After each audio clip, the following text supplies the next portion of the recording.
আবারও ৫ আগস্টে নির্বাচন দাবি বিএনপি নেতা সালাউদ্দিনের। বিএনপির বিরুদ্ধে বিভিন্ন মহলের ষড়যন্ত্রের অভিযোগ তারেক রহমানের। বিএনপির বিরুদ্ধে বিভিন্ন মহল বিভিন্নভাবে কিন্তু তৈরি হচ্ছে, প্রোপাগান্ডা ছড়াচ্ছে, এরই মধ্যে আমরা সেগুলো দেখতে পাচ্ছি। ফেব্রুয়ারিতে সংস্কার কমিশনের সুপারিশ নিয়ে দলগুলোর সঙ্গে আলোচনা, এরপরই নির্বাচনের তারিখ জানালেন প্রধান উপদেষ্টার প্রেস সচিব।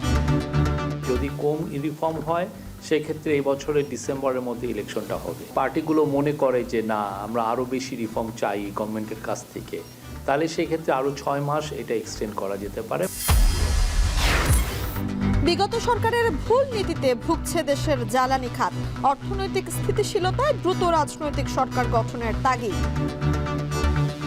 বাংলাদেশের অর্থনৈতিক চ্যালেঞ্জ মোকাবেলা করার জন্য সামনের মাসগুলোতে অন্তর্বর্তীকালীন সরকারকে একটি ভারসাম্যমূলক এবং কার্যকর কৌশল গ্রহণ করতে হবে।